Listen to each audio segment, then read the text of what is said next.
important reminder. All information and ideas are for informational purposes only and are in no way intended as medical advice or as a substitute for medical counseling. Earthshift Products, Dr. Robert Cassar, all of their partners, affiliates, and subsidiaries will not be held accountable for the use or misuse of the information presented therein.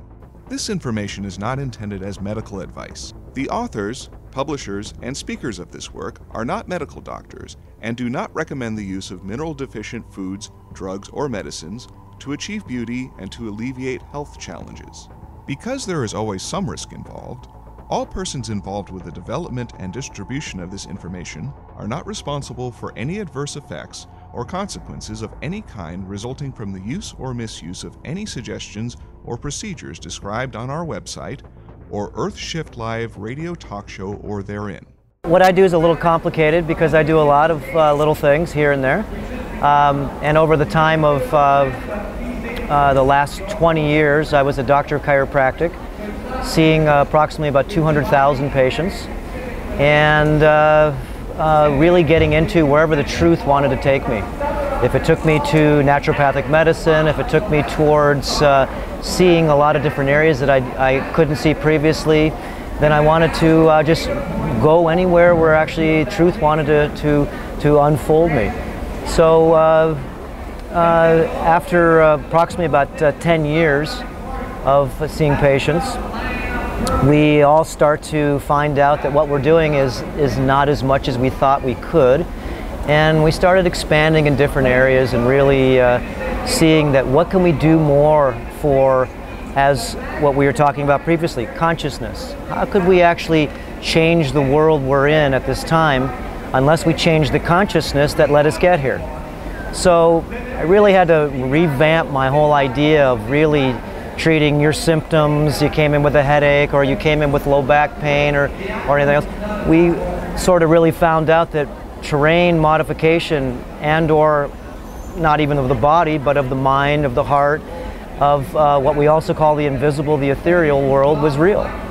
And all these things put together actually made a reality that gave us an expanded view of not just a small telescope, but actually a bigger picture.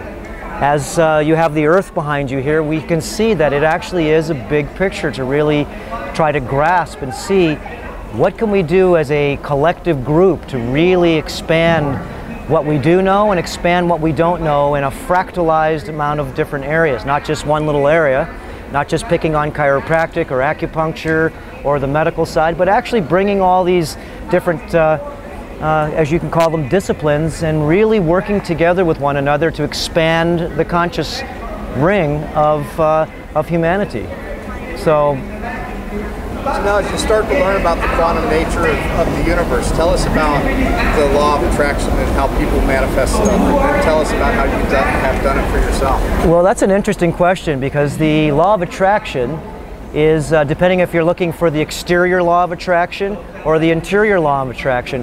And I've really been dealing with the interior law of attraction, because we are what we eat and drink, and if we have a certain vibration inside our bodies, as a parasitologist, toxicologist, we find out that we acquire this internal manifestation of a lot of different types of critters that live inside.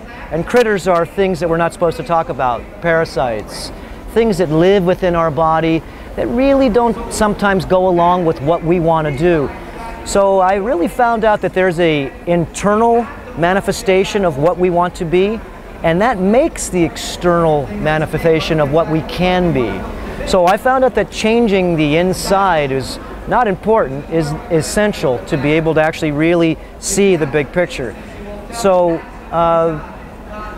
terrain modifying my whole self was necessary first to actually experiment upon myself to find out is this something that the average person can do? And it had to be easy, it had to be economical, and it had to be efficient in our lifestyles to be able to really reach what we call a more defined conscious amount of people, instead of just very, very narrow telescopic amount of people that are ready to change. I really wanted to make a splash in what we'd call the the exterior world, but I knew that I had to actually revamp my interior world first.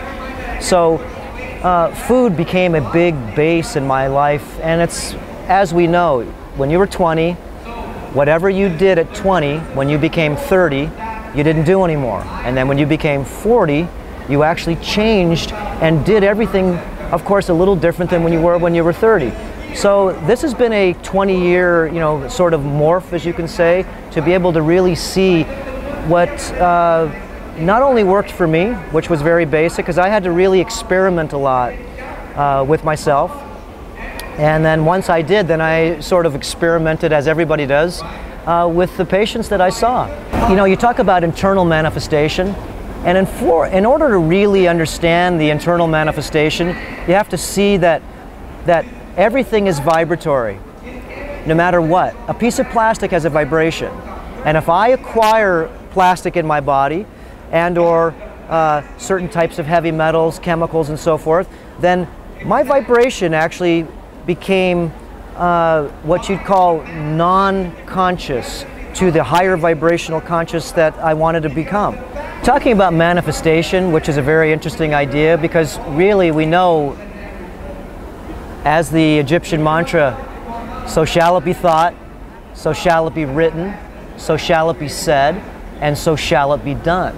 And I knew that really that we had to have a food supply to make it so actual average people like myself, yourself, and anybody could have a set of tools. And I wished in my mind, how can we make this simple for anybody to be able to jump up 4 or 5 grades immediately, change their lifestyle by exchanging their foods, their sugars, their oils, their salts for more optimum types, because everything is, what you're saying, is manifestation. So my manifestation really started out when I became disenchanted with the mainstream food supply, because I know that almost every patient that I was seeing was actually not being able to go forward